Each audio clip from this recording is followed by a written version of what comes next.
এক স্বামী তার অন্তঃসত্ত্বা স্ত্রীকে 50,000 টাকার বিনিময়ে একটা অন্ধকার পল্লীতে বিক্রি করে দিল। 25 বছর পর তার মেয়ে আইপিএস অফিসার হয়ে তার বাবার বাড়িতে ফিরে এলো। তারপর সেই মেয়ে তার বাবার সাথে যা করলেন তা শুনলে আপনারা চমকে উঠবেন। বন্ধুরা, কি হয়েছিল সেই মেয়েটির সাথে? কেনই বা তাকে তার স্বামী এক অন্ধকার পল্লীতে বিক্রি করে দিল? এবং কিভাবেই বা তার মেয়ে আইপিএস অফিসার হয়ে তার মায়ের সাথে করা অন্যায়ের প্রতিশোধ নিল? বিস্তারিত জানতে গেলে আমাদের এই গল্পটিকে শেষ পর্যন্ত দেখতে হবে। গল্পটি শুরু করার আগে আপনাদের কাছে আমার একটাই অনুরোধ, আমাদের চ্যানেলে যদি নতুন হয়ে থাকেন তাহলে দয়া করে আমাদের এই ছোট্ট চ্যানেলটিকে সাবস্ক্রাইব করে এগিয়ে নিয়ে যেতে সাহায্য করুন। এবং এই ভিডিওটি যদি আপনাদের ভালো লাগে তাহলে অবশ্যই নিচে কমেন্ট বক্সে আপনার একটি মূল্যবান মন্তব্য কমেন্ট করে জানাতে ভুলবেন না।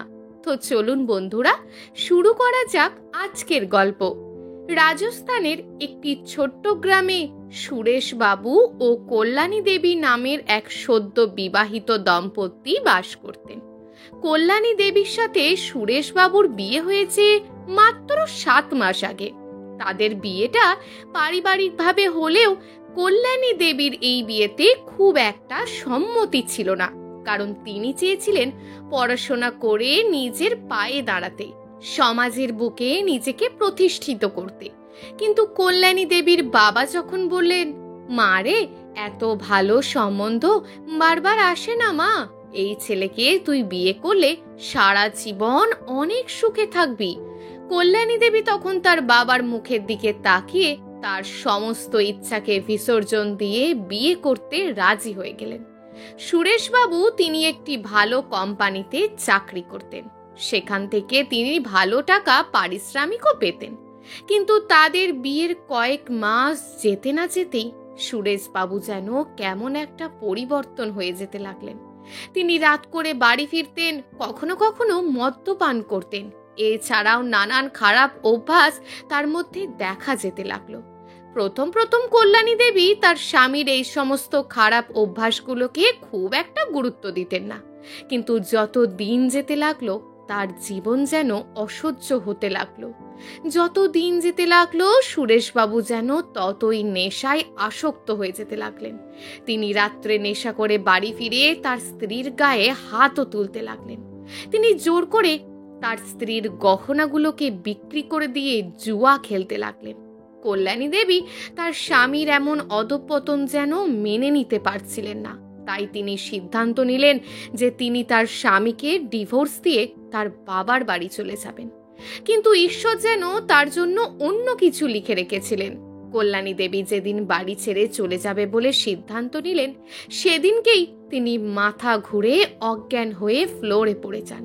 ডক্টরের কাছে নিয়ে গেলে ডক্টর জানান কল্যাণী দেবী মা হতে চলেছেন। ডাক্তারের মুখে মা হতে চলেছেন কথাটা শুনে কল্যাণী দেবীর চোখে যেন জল চলে আসে। তিনি যেন এক নতুন আশার আলো দেখতে পেলেন। কল্যাণী দেবী ভাবলেন তার স্বামী হয়তো তার অনাগত বাচ্চার ভবিষ্যতের কথা চিন্তা করে তিনি আবার আগের রাস্তায় ফিরে আসবেন। কিন্তু না, সেসবের কিছুই যেন হলো না। কল্যাণী দেবী সুরেশবাবুর মনে যেন তার এবং তার অনাগত সন্তানের জন্য কোনো ভালোবাসাই দেখতে পাচ্ছিলেন না। তার স্বামীর মধ্যে ছিল শুধু লোভ আর লালসা। সুরেশবাবু অতিরিক্ত নেশা করার জন্য তিনি ঠিক মতন তার কোম্পানিতেও উপস্থিত থাকতে পারতেন না। দিনের পর দিন অনুপস্থিত থাকার জন্য সুরেশবাবুকে সেই কোম্পানি থেকে চাকরিচ্যুত করা হয়। সুরেশবাবুর চাকরিটি চলে যাওয়ায় তাদের সংসারে নেমে আসে অভাব। সুরেশবাবু নেশায় এতটাই আসক্ত হয়ে গিয়েছিলেন যে যে কোনো প্রকারই তার প্রত্যেক দিন নেশার দ্রব্য প্রয়োজন হতো। টাকার জন্য তিনি তার স্ত্রীর গায়ে হাতও তুলতে লাগলেন এবং বলতে লাগলেন, তোর বিয়ের সময় যে সমস্ত গহনাগুলো তোর বাবা তোকে গড়িয়ে দিয়েছিল সেগুলো আমাকে দে, সেগুলো বিক্রি করে আমি নেশা করব। কল্যাণী দেবী তার বাবার অনেক কষ্টে গড়িয়ে দেওয়া গহনাগুলো তার স্বামীকে দিতে রাজি ছিলেন না, কিন্তু তার আর কোনো উপায়ও ছিল না।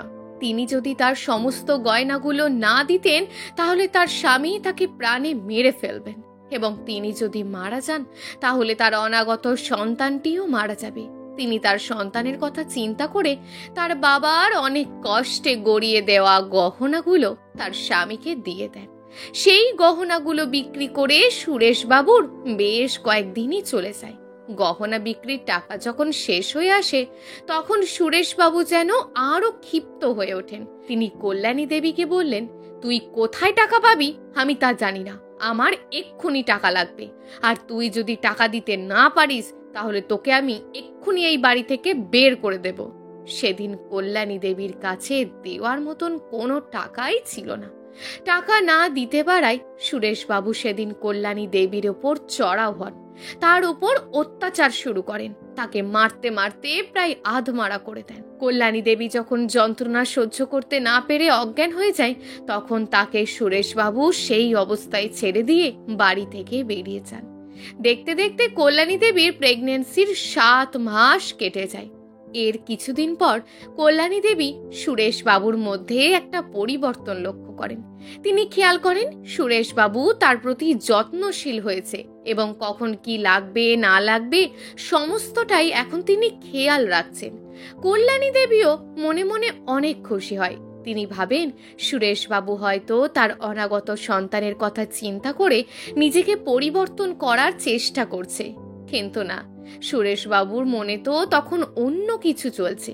একদিন সকালে সুরেশবাবু কল্যাণী দেবীকে বললেন, কল্যাণী, আমি কাল একটা ডক্টরের সাথে কথা বলেছি, তোমার প্রেগন্যান্সি তো 7 মাস চলছে, ডক্টর বাবু তোমার কিছু টেস্ট করাতে বলেছেন, চলো তোমাকে আজ আমি শহরে নিয়ে যাব, সেখানে গিয়ে সেই ডক্টরের দেওয়া টেস্টগুলো করাবো এবং আমাদের বাবুটা কি করছে সেটাও দেখবো। কল্যাণী দেবী তার স্বামীর মুখে এমন কথা শুনে খুব খুশি হলেন। তিনি তখন আর এক মুহূর্ত দেরি না করে চটজলদি তৈরি হয়ে নিলেন এবং শহরের উদ্দেশ্যে সুরেশবাবুর সাথে যাত্রা শুরু করলেন।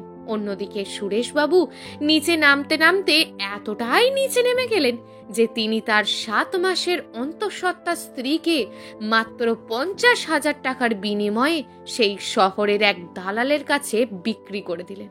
কিছুক্ষণের মধ্যেই কল্যাণী দেবী বিষয়টা আঁচ করতে পেরে সুরেশবাবুকে প্রশ্ন করলেন, সুরেশ, তুমি যে বললে আমাকে হসপিটালে নিয়ে যাবে, কিন্তু এটা তো কোনো হসপিটাল নয়, তাহলে এখানে কেন নিয়ে এসছো আমাকে?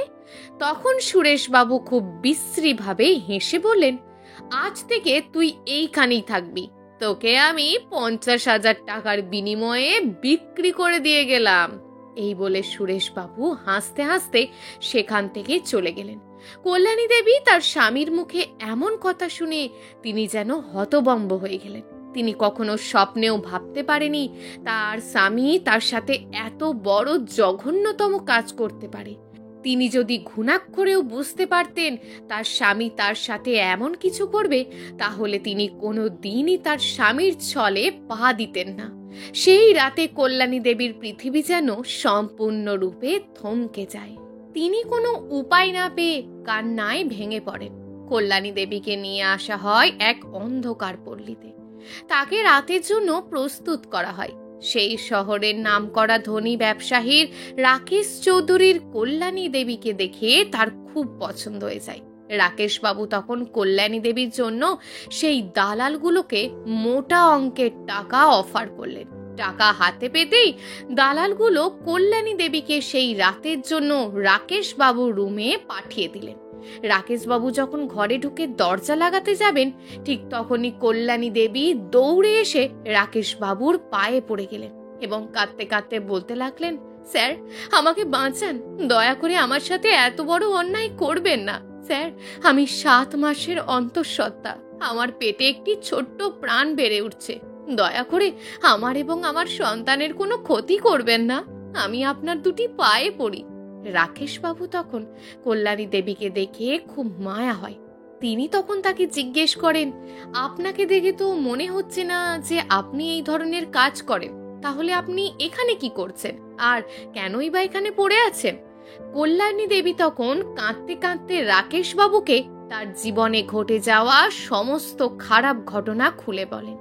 তিনি তাকে বললেন কিভাবে তার স্বামী চালাকি করে এই অন্ধকার পল্লীতে 50,000 টাকার বিনিময়ে বিক্রি করে দিয়ে গেছেন। কথাগুলো বলেই কল্যাণী দেবী রাকেশবাবুর পা জড়িয়ে ধরে বললেন, স্যার, দয়া করে আমার সন্তানের জন্য আমাকে এখান থেকে বের করে নিয়ে চলুন। আমি সারা জীবন আপনার প্রতি কৃতজ্ঞ থাকব। রাকেশবাবু তখন কল্যাণী দেবীকে আশ্বস্ত করে বললেন, ঠিক আছে, আপনি চিন্তা করবেন না, আমি এখান থেকে আপনাকে বের করে নিয়ে যাব। এই বলে রাকেশবাবু সেই রুম থেকে বেরিয়ে যান এবং তিনি সেই দালালগুলোকে গিয়ে বলেন তিনি কল্যাণী দেবীকে তার সঙ্গে করে বাড়ি নিয়ে যেতে চায়। রাকেশবাবুর কথা শুনে সেই দালালগুলো তখন বলে তারা কল্যাণী দেবীর জন্য 2 লক্ষ টাকা নেবে। যদি তিনি 2 লক্ষ টাকা দেন তবেই কল্যাণী দেবীকে তিনি সঙ্গে করে নিয়ে যেতে পারবেন। টাকার অ্যামাউন্টটা রাকেশবাবুর কাছে তেমন কিছুই ছিল না। সাইন করে একটা 2 লক্ষ টাকার চেক তাদের হাতে ধরিয়ে দেন। রাকেশবাবু কল্যাণী দেবীকে সেই অন্ধকার পল্লী থেকে উদ্ধার করেন। সেখান থেকে বেরিয়ে কল্যাণী দেবী রাকেশবাবুর পা দুটিকে আবারও জড়িয়ে ধরে বলেন, স্যার, আপনি যে আমার কত বড় উপকার করলেন তা আমি ভাষায় প্রকাশ করতে পারবো না স্যার। আমি সারা জীবন আপনার এই উপকারের কথা মনে রাখবো। তখন রাকেশবাবু কল্যাণী দেবীকে বললেন, তাহলে তুমি এখন কি করবে ভাবছো? তুমি কি আবার সেই গ্রামেই ফিরে যাবে? কল্যাণী দেবী তখন রাকেশবাবুকে বললেন, না স্যার, আমি আর সেই নরপিশাচের কাছে ফিরে যেতে চাই না। আমি যদি সেখানে আবার ফিরে যাই সে আমাকে এবং আমার সন্তানের আবার ক্ষতি করার চেষ্টা করবে। স্যার, আপনি আমাকে একটা ছোট্টখাটো কাজের ব্যবস্থা করে দিতে পারবেন? রাকেশবাবু তখন কল্যাণী দেবীকে তার কোম্পানিতে একটি কাজের ব্যবস্থা করে দিলেন। দেখতে দেখতে সেই সময় চলে এলো যেই সময়ের জন্য কল্যাণী দেবী অধীর আগ্রহে অপেক্ষা করছিলেন। আজ কল্যাণী দেবীর গোল আলো করে জন্ম নিলেন এক ছোট্ট ফুটফুটে কন্যা সন্তান।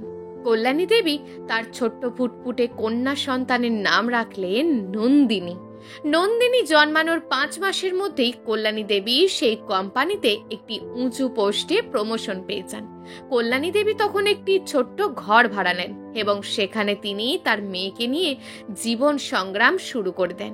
তিনি মনস্থির করেন তার একমাত্র মেয়ে নন্দিনীকে তিনি মানুষের মতন মানুষ করে তুলবেন, তাকে সুশিক্ষায় শিক্ষিত করে তুলবেন। শুরু হয়ে যায় কল্যাণী দেবীর এক নতুন লড়াই।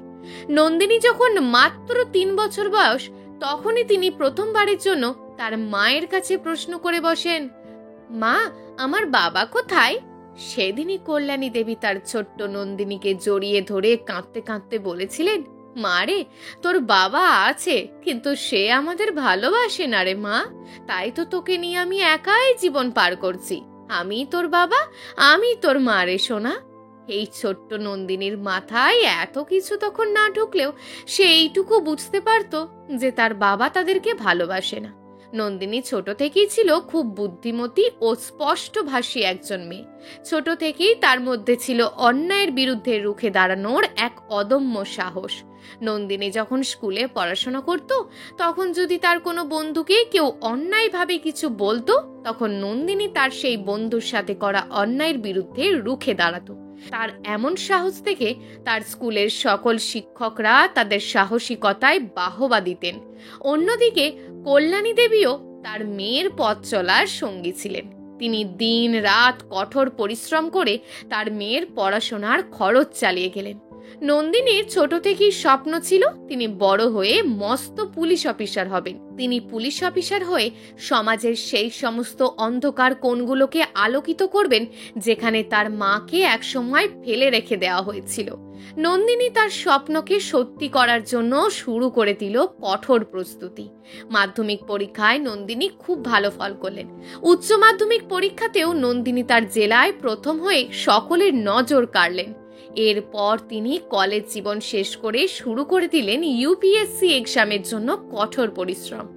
দিন রাত এক করে তিনি পড়াশোনা করতে লাগলেন এবং তার চোখে একটাই আগুন, তার মায়ের সাথে করা অন্যায় তিনি কখনোই মেনে নেবেন না। তার জীবনে অনেক উত্থান পতনের পর আসে সেই ঐতিহাসিক দিন যেদিনের জন্য নন্দিনী অধীর আগ্রহে অপেক্ষা করছিলেন। আজ ইউপিএসসি এক্সামের ফল প্রকাশিত হয়েছে। তিনি আইপিএস পদে নির্বাচিত হয়েছেন।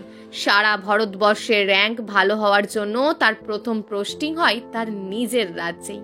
কল্যাণী দেবী যখন প্রথমবার শুনলেন যে তার মেয়ে একজন আইপিএস অফিসার হয়েছেন, তখন আনন্দে তার চোখে জল চলে এলো। তিনি তো এই দিনটার অপেক্ষাতেই বেঁচেছিলেন। নন্দিনী যখন প্রথমবারের মতন ইউনিফর্ম পরে তার মায়ের সামনে উপস্থিত হলেন, তখন তার মা তাকে জড়িয়ে ধরে কান্না করতে করতে বললেন, এই তো কয়েকদিন আগে ছোট্ট মা, এত বড় কখন যে হয়ে গেল বুঝতেই পারলাম না। কল্যাণী দেবী তার মেয়েকে আশীর্বাদ করে বললেন, মারে, অনেক বড় হ, জীবনে কারোর সাথে অন্যায় করবি না এবং কোনো অন্যায়কারীদের ক্ষমাও করবি না, অন্যায়ের সাথে কোনো আপোষ করবি না। নন্দিনী তার মায়ের পায়ে প্রণাম করে থানার উদ্দেশ্যে বেরিয়ে পড়লেন। নন্দিনী ম্যাডাম থানায় ঢোকা মাত্রই থানার প্রত্যেকটি পুলিশ দাঁড়িয়ে তাকে স্যালুট জানায়। তাকে যখন মিডিয়া থেকে প্রশ্ন করা হয় যে তার এই সফলতার পেছনে কার অবদান, তখন নন্দিনী মাইকের সামনে বলেন, আজ আমি যে জায়গায় দাঁড়িয়ে আছি তা শুধু আমার মায়ের জন্য। আমার মা যদি আজ না থাকতো তাহলে আমি কখনোই এই জায়গায় পৌঁছাতে পারতাম না। আমার মা আমাকে অনেক কষ্ট করে বড় করে তুলেছেন। যে পাপীর জন্য আমার মায়ের জীবনটা এমন নরক হয়ে উঠেছিল, সেই পাপীকে আমি কোনো দিন ছাড়ব না। তাকে আমি আইনের আওতায় নিয়ে এসে কঠোর শাস্তি দেব। এই বলে তিনি তার ডিউটিতে চলে যান। দীর্ঘ 25 বছর পর নন্দিনী সেই গ্রামে ফিরে যান। পুলিশ ফোর্স সুরেশ বাবুর বাড়িটিকে ঘিরে ফেলেন। দরজা খুলে বাইরে বেরোতেই বাড়ির বাইরে পুলিশ দেখে বৃদ্ধ সুরেশ বাবু হতবাক হয়ে যান। তখন নন্দিনী চিৎকার করে বলেন, মিস্টার সুরেশ যাদব, আপনাকে গ্রেপ্তার করা হচ্ছে আপনার স্ত্রী কল্যাণী যাদবকে বিক্রি করার অপরাধে। পুলিশ অফিসারের মুখে এমন কথা শুনে সুরেশ বাবুর যেন পায়ের তলা থেকে মাটি সরে যায়। তিনি আজ দীর্ঘ 25 বছর পর তার স্ত্রী কল্যাণীর নাম শুনলেন। সুরেশবাবু তখন থতমত খেয়ে নন্দিনীর মুখের দিকে তাকিয়ে বলেন, তুমি কে? তখন আইপিএস নন্দিনী যাদব সুরেশবাবুর সামনে এগিয়ে গিয়ে বলেন, আমি হচ্ছি সেই মায়ের মেয়ে যাকে আপনি দীর্ঘ 25 বছর আগে 50,000 টাকার বিনিময়ে দালালদের হাতে তুলে দিয়েছিলেন। সুরেশবাবু তখন কাঁদতে কাঁদতে বলেন, কি বললি মা? তুই আমার মেয়ে? তুই আমার সেই কল্যাণীর মেয়ে? আমি তোর বাবা? সুরেশ বাবুর মুখে বাবা কথাটি শুনে নন্দিনী অত্যন্ত রাগান্বিত হয়ে বলেন, কি বললি? তুই আমার বাবা? তুই কখনোই বাবা হওয়ার যোগ্য নোস। তুই হলি বাবা জাতির কলঙ্ক। যে পুরুষ তার স্ত্রীর অন্তঃসত্ত্বা জানা সত্ত্বেও তার উপর অত্যাচার করে, টাকার জন্য তাকে দালালের হাতে বিক্রি করে দেয়, সেই পুরুষ কখনোই বাবা হওয়ার যোগ্য নয়। সুরেশ যাদবকে যখন হাতে হাত কড়া পরিয়ে পুলিশের গাড়িতে তোলা হচ্ছিল, তখন তার মুখে কোনো শব্দ ছিল না। তার মুখের মধ্যে ছিল শুধু অনুশোচনার ছাপ। মাথা নিচু করে হেঁটে যাচ্ছিল পুলিশের গাড়ির উদ্দেশ্যে। আশেপাশের লোকজনরা বলাবলি করছিল, একজন অপরাধীর উপযুক্ত শাস্তি হয়েছে। বন্ধুরা, নন্দিনী কি তার বাবাকে আইনের আওতায় নিয়ে এসে কাজটি ঠিক করলো নাকি ভুল করলো, সেটা আপনারা কমেন্ট করে জানাবেন। আর এই গল্পটি যদি আপনাদের ভালো লাগে তাহলে অবশ্যই ভিডিওটিতে একটি লাইক করে দেবেন এবং তার সঙ্গে আমাদের চ্যানেলটিকে সাবস্ক্রাইব করে আমাদের সঙ্গে যুক্ত হয়ে যেতে ভুলবেন না। তো চলুন বন্ধুরা, দেখা হবে পরবর্তী ভিডিওতে। ততক্ষণ নিজের এবং নিজের পরিবারের খেয়াল রাখুন।